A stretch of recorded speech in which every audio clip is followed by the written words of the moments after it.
लड़की होने का सजा। एक दिन अचानक उसके पेट में जोरों का दर्द होने लगा।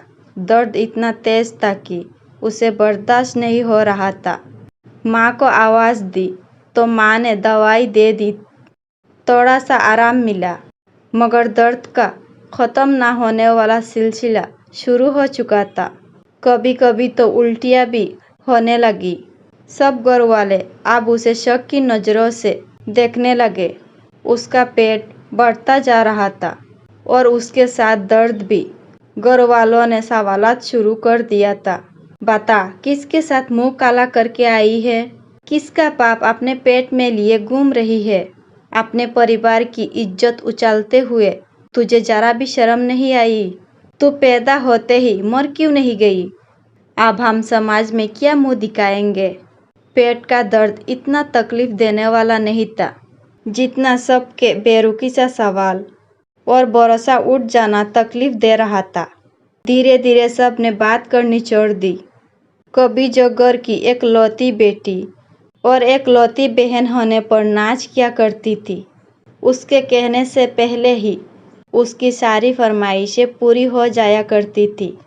माँ बाप के आंखों की तारा, भाइयों की जान उसे कभी कोई तकलीफ होने नहीं देते थे, बल्कि एक राजकुमारी की तरह जीवन चल रहा था। लेकिन आज सब उससे मुंह फेरे बैठे हुए थे। माँ बाप, भाई भाभियाँ, कोई उसकी शक्ल तक देखने को तैयार नहीं था। माँ जो उसकी हल्की सी बीमारी पर भी तड़पती थी, आज उसकी मौत की प्रार्थना कर रही थी। गलती शायद किसी का नहीं था, गलती उस सोच का था जो समाज के हालात को देखकर पैदा हो रही थी। किसी ने उसे हॉस्पिटल ले जाने की जहमत तक ना उठाई। अगर लोगों को पता चल गया तो क्या मुंह दिखाएंगे? उनको अपनी बेटी से ज़्यादा अपनी इज्जत प्यारी थी। उसे एक कमरे में बंद कर दिया गया। उसके घर वाले जुल्म करने में इतना आगे बढ़ गए, ये उसने सोचा भी नहीं होगा। माँ बाप तो औलाद के लिए जिंदगी की किरण होते हैं, जिसके साए तले औलाद खुद को सुरक्षित महसूस करती है। वही मौत का सामान तैयार करने में लग गए। एक दिन उसके खाने में जहर मिलाया गया और उसे खिला दिया। खाना खाते ही वो तड़पने लगी। माँ को देखकर उसकी आंखों में आंसू आ गए। कहने लगी, माँ, एक बार अपनी बेटी को गले से लगा लो, बस एक बार। अब ये दर्द मुझसे बर्दाश्त नहीं हो रहा है। शायद आपकी गोदी में मेरी जान निकल जाए।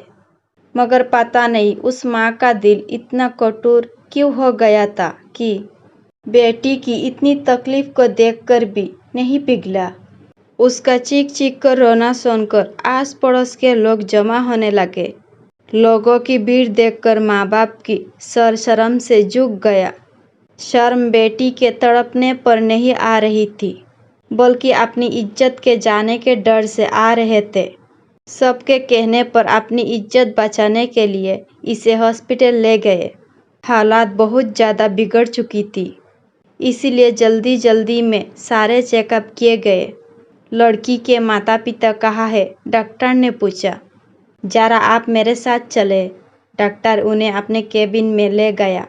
आप लोग देखने में पढ़े लिखे लग रहे हैं, लेकिन आप लोग पढ़ लिख कर इतना जाहिल कैसे हो सकते हैं? आपके बेटी के पेट में एक गांठ है जो बहुत ज़्यादा हद तक बढ़ चुकी है। उसका इलाज तो किसी न किसी तरीके से हो जाता। उसका ऑपरेशन करके हम उस गांठ को निकाल देते, लेकिन उसे जहर दिया गया है और वो जहर उसके सारे शरीर में फैल चुका है। आप लोगों ने इतनी लापरवाही कैसे बरती? डॉक्टर बोले जा रहा था और माता पिता के पैरों तले से ज़मीन निकल रही थी। माँ डॉक्टर की बातें सुनते ही बेहोश हो गई। पिता के हाथ पैर कांपने लगे। भाइयों ने अपना माथा पीटने लगे। बाप ऊपर वाले से माफ़ी मांगने लगा।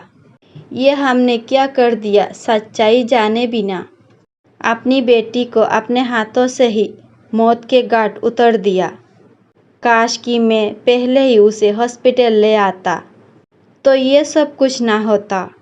काश कि मुझे अपनी इज्जत से ज़्यादा अपनी बेटी की फिक्र होती। डॉक्टर तुरंत उसे ऑपरेशन थिएटर ले जाने लगे। उसने अपने माँ बाप को देखा। उसकी आंखों में आंसू थे। माँ बाबा, क्या गलती थी मेरी जो आपने मेरे साथ ऐसा किया। मैं तो आप सभी की आंखों की तारा थी ना। आपने जरा सा भी विश्वास अपनी बेटी पर नहीं रखा। मैं आपसे कह रही थी, मैंने कोई गलत काम नहीं किया। आपके सामने रोती रह गई। अपने आप को बेकसूर साबित करने की हर मुमकिन कोशिश की मैंने, लेकिन आप लोगों ने मेरी एक ना सुनी। फिर भी आप मेरा परिवार हो।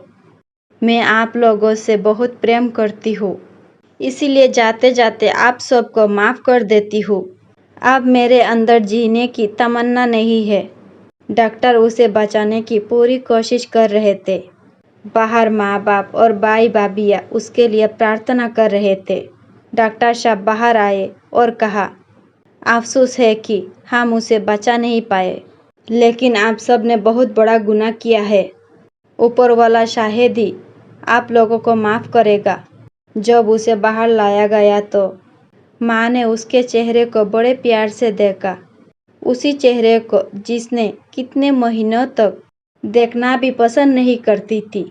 उसने अपने ही घर वालों के हाथों सजा पाई थी, जो गुनाह उसने किया ही नहीं था, और इसी के साथ सभी को जीवन भर का पछतावा दे गई।